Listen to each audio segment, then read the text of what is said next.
What's going on, y'all? Happy Saturday. I hope everybody enjoyed your time off yesterday. Merry late Christmas to everybody if I haven't messaged you already. Just wanted to, share this tip with everybody. I cannot mentor every single person. Nobody in the world is able to mentor everybody. I even started charging $2,500. Actually, yeah, just $2,500. Not per month. I think it was just a one-time fee. Well, I know it was a one-time fee.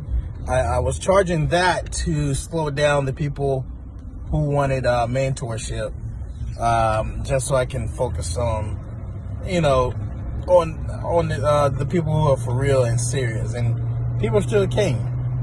And when they actually paid, I felt bad because I'm like, whoa, now I'm holding myself accountable to make sure they, are successful in some type of real estate deal, to make sure that they make their money back and more. And I want y'all to know you don't have to pay for a mentor.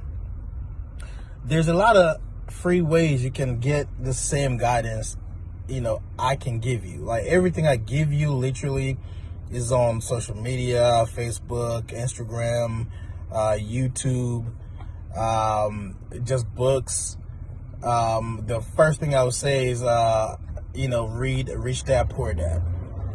Once you read Rich Dad Poor Dad, then turn yourself out to other options on YouTube. There's a lot of advice that happens all the time on YouTube that's really, really, really helpful to a lot of people that don't really have the money and they just want to get started. I know it's a little frustrating because I remember how it was when I started.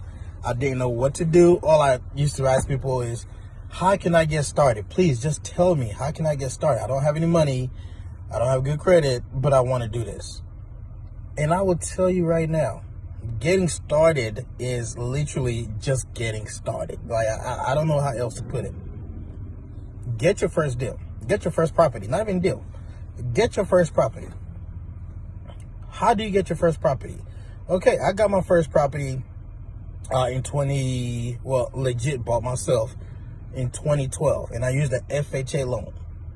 An FHA loan is for people who don't have the highest income and not the best credit either. And 2012, I was only making like $15 to $17 an hour. That's coming straight out of college, working at Avison Budget Rent-A-Car, 40 hours a week. I think I was only making like 30 grand a year or something, or 35 grand a year. I came a long way, of course, but my whole thing was, I love real estate. I got to find a way to make money in it. So I started thinking on a smaller scale. So I was like, okay, so I got to find a way to make money in real estate. So in doing that, excuse the sun, it's all up in my face, I can barely see. In doing that, I started house hacking before the term house hacking existed, or before, yeah. So I didn't even know that was called house hacking at the time. All I knew was, I want to buy this house, and it's scary as hell that I'm actually purchasing a house, and I've only stayed in my own apartment for a year, paying $700, and I was struggling paying $700. How am I going to afford buying a house?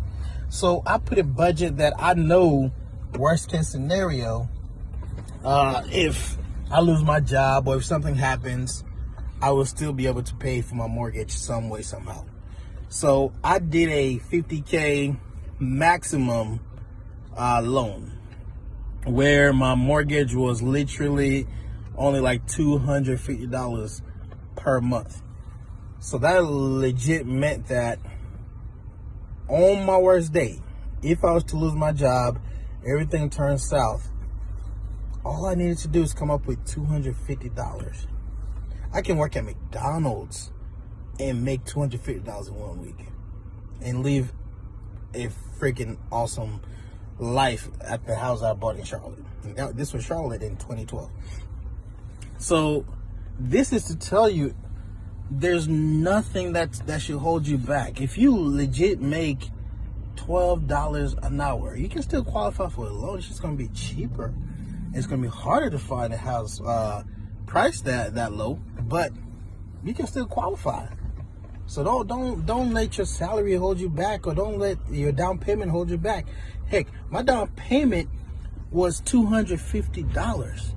That was my down payment. I qualified for some 100% payment thing. So the $250 I was paying was for escrow, so that I could fix my carpet, do like a carpet cleaning or something like that.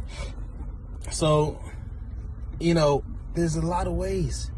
Don't let that hold you back. You can do FHA loan with 100% financing.